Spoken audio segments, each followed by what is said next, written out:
information into the hands of parents and teachers. For the purpose of diffusing this information, this little book has been prepared under the direction of the Food Administration.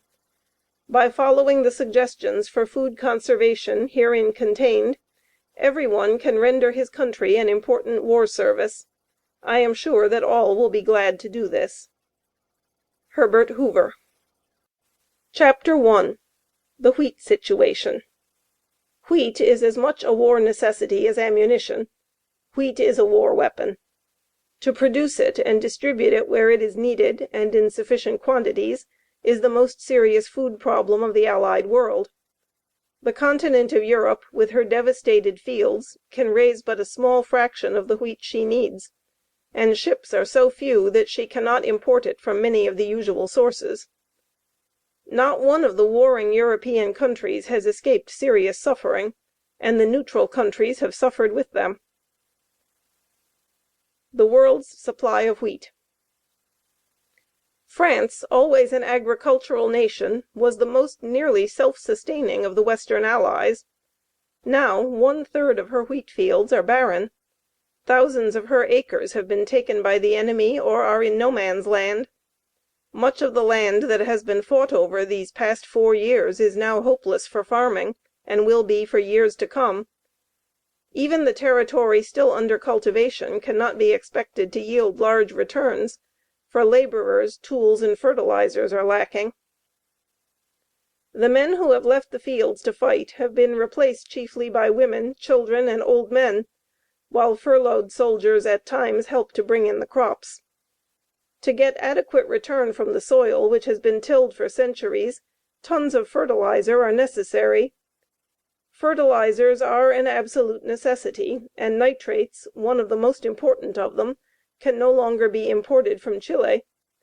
The work animals have been driven off by the enemy or slaughtered for want of food, and mechanics are lacking to repair and replace the worn-out farm machinery. As a result of this, in 1917, France raised only enough wheat to supply 40% of her need, instead of 90% as in the pre-war years. In England, the situation is not much better.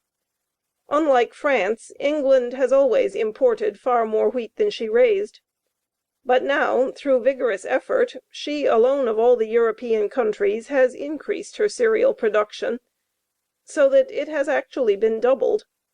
Being free from the devastation of war at home, she has been able to convert the great lawns of her parks and country estates into grain fields.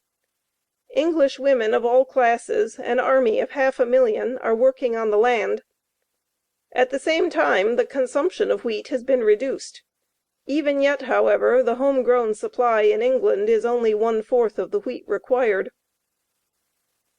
In Belgium the devastation is so complete that the women, children, and old people left there would die of famine if food were not sent to them. 2.5 million Belgians daily stand in line waiting for food to be doled out to them. The United States must supply 3/4 of the wheat contained in their meager bread ration. In Italy, too, the condition is serious, for she produces far less than she needs, despite every effort of her government to stimulate production. Germany and Austria-Hungary have not escaped universal suffering from lack of wheat.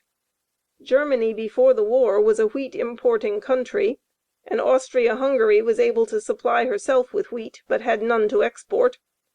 Their war crops have been below normal, and even the wheat taken from conquered territory has not been sufficient to prevent severe shortage, resulting in bread riots in industrial centers.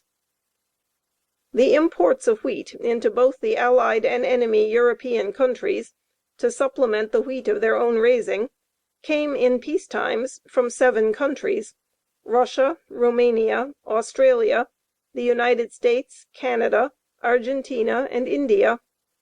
Most of these have now failed as a source of supply. Russia and Roumania were the great wheat bins of Europe. They produced as much wheat as the United States, and sometimes more, and they were always able to make up or nearly make up the deficiencies of Western Europe. Russia and Roumania are now themselves on the verge of famine. Even before their own situation